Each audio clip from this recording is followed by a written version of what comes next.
오늘도 하태경입니다. 오랜만에 유튜브를 통해서 인사드립니다. 이제 다시 핫해 시동을 켜겠습니다. 뜨겁게, 더욱 뜨겁게, 더더욱 뜨겁게 이슈 파이터 하태경이 시동을 켜겠습니다. 핫해. 아주 낯익은 하지만 특별한 손님을 모셨습니다. 젠더 이슈에 있어서 여성 의원 중에 대표 의원이 있습니다. 아니 대표 의원뿐만 아니라 유일한 의원입니다. 바로 대전의 김소연 시의원입니다. 몇 달 전에 하태경 TV를 통해서 성폭력 상담소 비리를 폭로하셨는데요. 폭로뿐만 아니라 아예 문을 닫게 했습니다. 오늘 성폭력 상담소 문제 이야기를 나눠보도록 하겠습니다. 지난 하태경 TV에서 김소연 시의원이 폭로한 내용, 그 충격적인 폭로를 한번 들으시겠습니다. 네, 이번에 대전에 한 성폭력 상담소가 제가 언론 기사를 봤는데 사실상 상담을 안 하는 곳이지만 상담을 엄청 많이 하는 것처럼 실적을 굉장히 부풀렸다 그랬는데 뭐 어떤 내용입니까? 상담 실적을 부풀리는 문제는 제가 제보받은 대부분의 그 기관들이 공통적으로 대전뿐만 아니라 전국에 상당히 많은 네. 성폭력 상담소가 상담 실적을 부풀리고 있다. 네, 그 대표적인 게 전직 상근자들이나 실습생들 증언에 따르면 아예 없는 사실을 상담일지 조작하거나 만들거나 이런 일들이 제가 제보받은 기관들에서는 공통적으로 그 업무일지를 보면 어떤 상담소는 외부에 강의 나가고 가해자 교도소 사업을 하면서 상담소가 통째로 빌 거 아니에요. 그렇죠. 워크샵 가고 이러면서 통째로 비우는 시간이 너무 많으니까 1366이라고 그 성범죄 신고하는 피해자들이 신고하는 콜센터가 있습니다.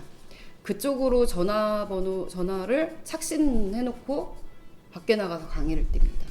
네. 아니 그 말은 본업은 안 하고 과외 외부 강연 간다든지 본업해야 될 시간에 워크샵 가거나 토론회 가거나 아니면 이슈화되는 사건들에 다 같이 단체 행동을 하러 가거나 이렇게 하면서 콜센터에다가 착신 전환을 해놓고 가는 상담일지를 많이 봤어요.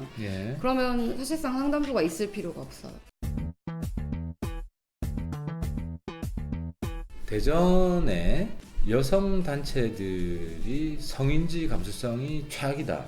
뭐 그런 말씀도 하셨다던데 무슨 사건이 있었습니까?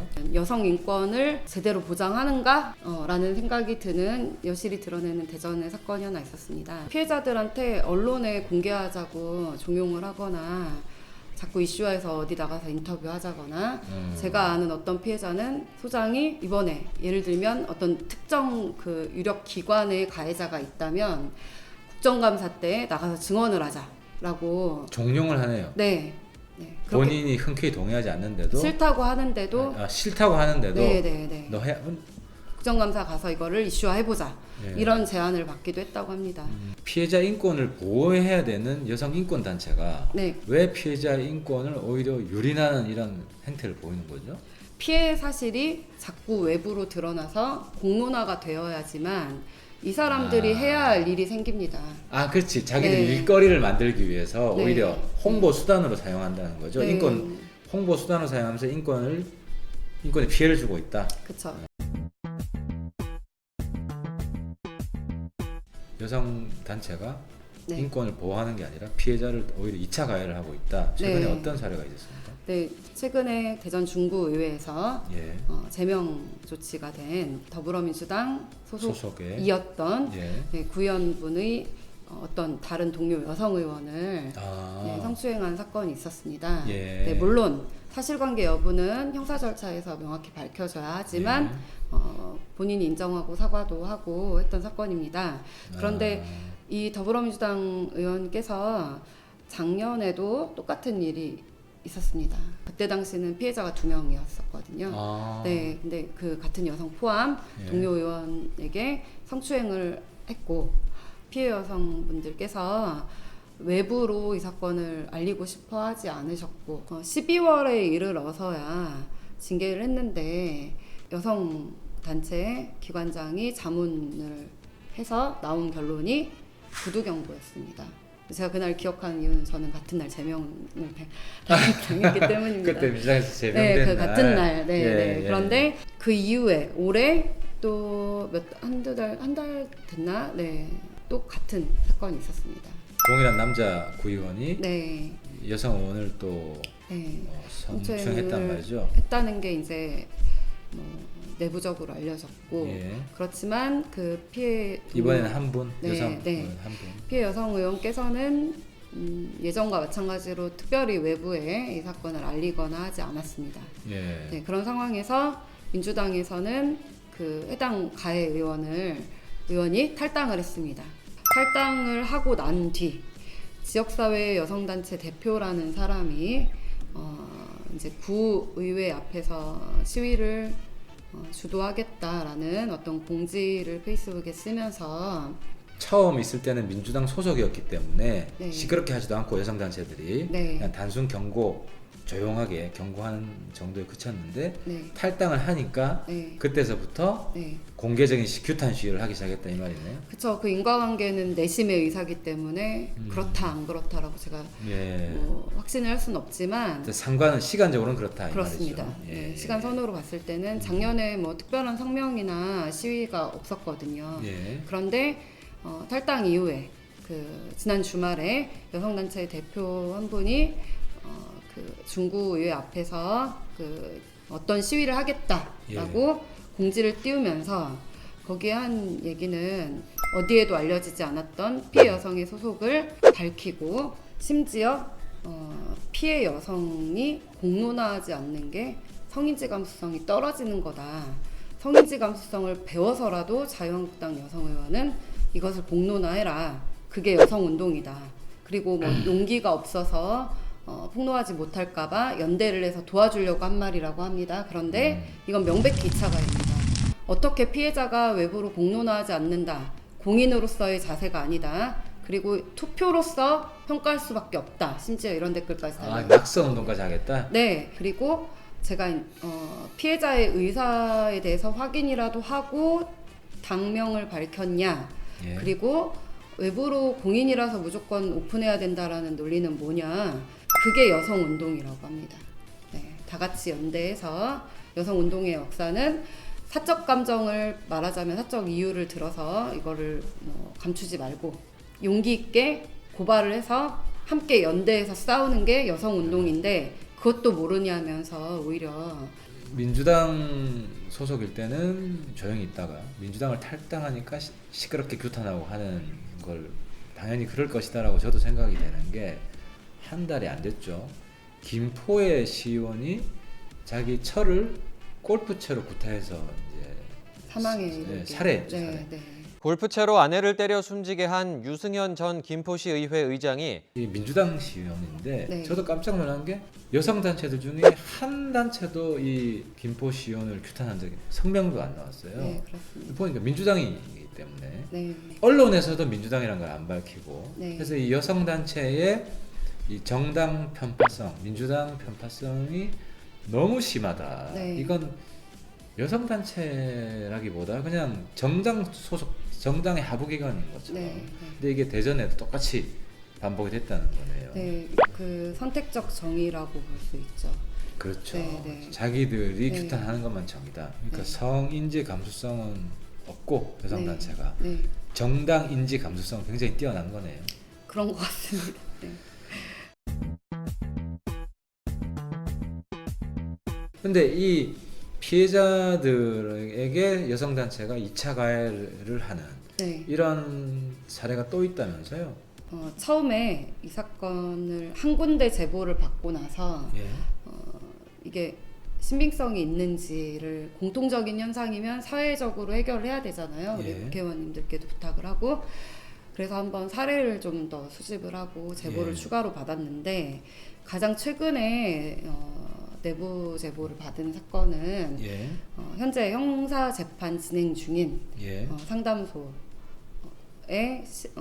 실습을 나갔던 인턴이네요. 네, 인턴으로 2달간 실습을 하면서 겪었던 일들을 제보를 했습니다. 아, 네. 잠깐 제보한 내용 한번 들어볼까요? 네. 사회복 사업지사나 자격증을 따려고요. 네네. 실습실에서 그 실습 기관에서 실습을 해야 되는 게 있었거든요. 네. 통째로 다 이제 상담실이었고요. 네. 상담소였는데 거기서 방을 이제 임시로 다 나눠놨거든요. 네. 그 중에 이제 제일 끝에 방이 남편이 따로 이제 그 다른 사업을 하면서 쓰는 사무실이었어요.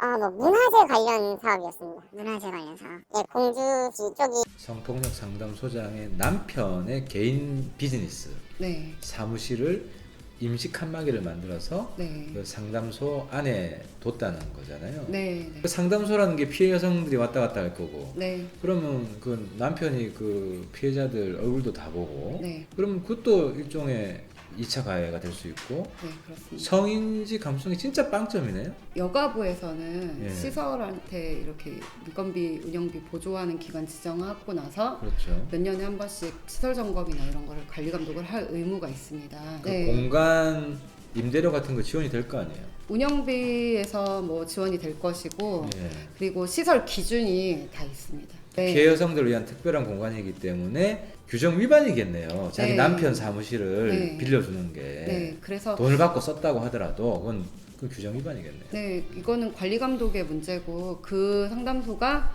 하루 이틀 한 게 아니거든요. 예. 꽤 연역이 있는 상담소예요.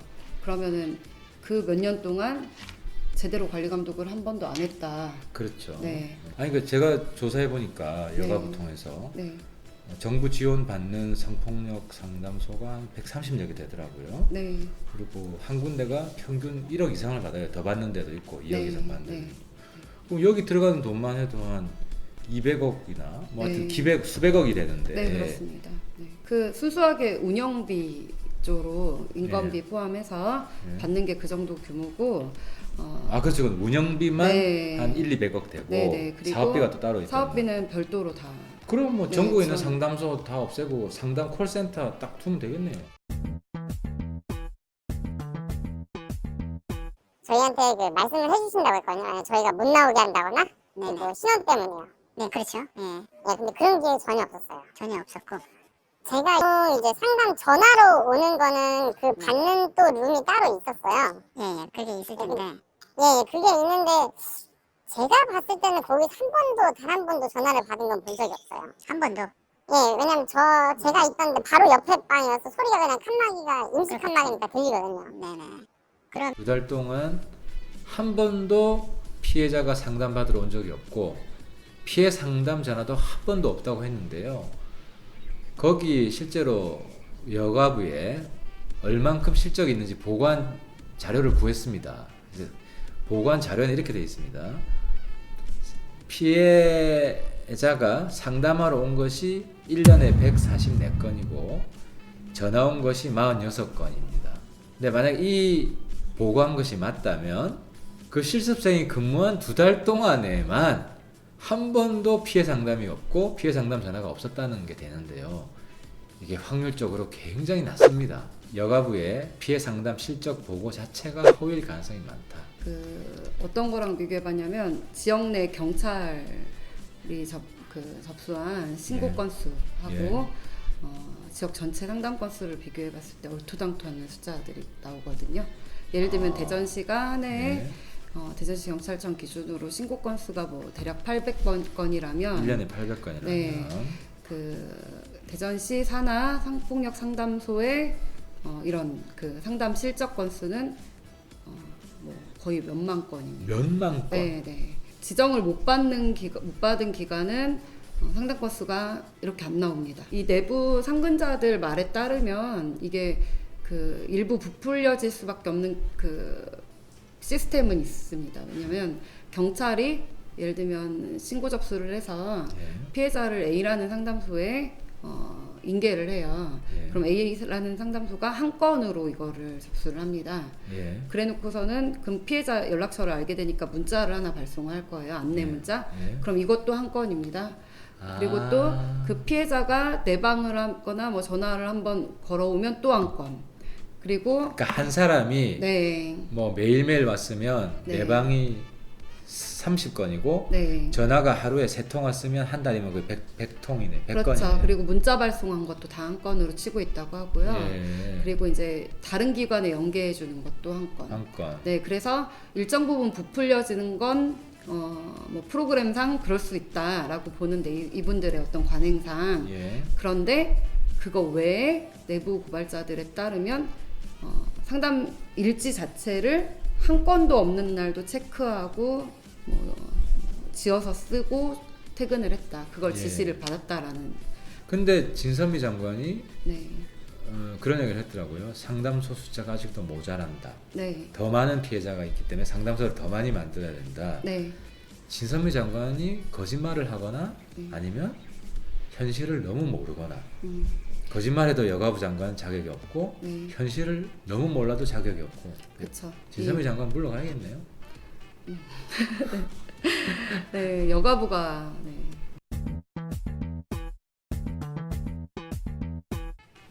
예, 오늘은 김소연 시의원과 여성단체 그 중에서도 성폭력 상담소의 실상, 부정, 비리 문제를 파헤쳐 보았습니다. 굉장히 유익한 시간이었습니다. 마지막으로 오늘 김 의원님 하실 말씀 있으실 것 같은데 네. 어떤 말씀 해주시겠습니까? 그 역사적으로 얼마 전에 이효 여사님도 돌아가셨는데 그 역사적으로 여성 운동이 필요했고 일정 부분 사회에 기여한 부분 분명히 의미가 있다고 생각합니다. 예. 그런데 어떤 사회 운동, 어떤 시민 운동도 현상을 왜곡하거나 있는 현실을 부정하면서 예. 조작하면서 원하는 방향으로 나아가기 위해서 현실을 부정한다면 바람직한 시민운동이라고 할 수 없습니다. 예. 네. 지금 이렇게 성폭력 상담소 제가 경험한 몇 군데 성폭력 상담소의 실태를 봤을 때 진정 여성 인권이 보호받고 있는지 저는 많이 의문이 듭니다. 피해 상담소들은 피해자들의 상담과 피해 지원, 심리 치료, 안정감을 회복할 수 있도록 본연의 업무와 노력을 충실히 해주길 바라고 기타 나머지 이제 시스템이 조금 잘못된 부분들이나 이런 부분들은 여가부에서 전수조사를 통해서 밝힐 부분 밝히고 잘못된 것들 바로 잡아야 된다고 생각합니다. 네. 알겠습니다. 상당히 참 어려운 영역에 지금 나서고 계신 겁니다. 여성단체, 성폭력 상담소 이런 부분은 여태까지 성역이었습니다. 비판해서는 안 되고 오히려 도와줘야만 되고 했는데 그곳에서 갑질을 하고 피해자를 괴롭히고 부정비리가 일어나고 있는데요. 이 어려운 일을 용기 내서 싸우고 있는 우리 김소연 시의원님께 진심으로 박수를 보냅니다. 네. 마치겠습니다. 감사합니다.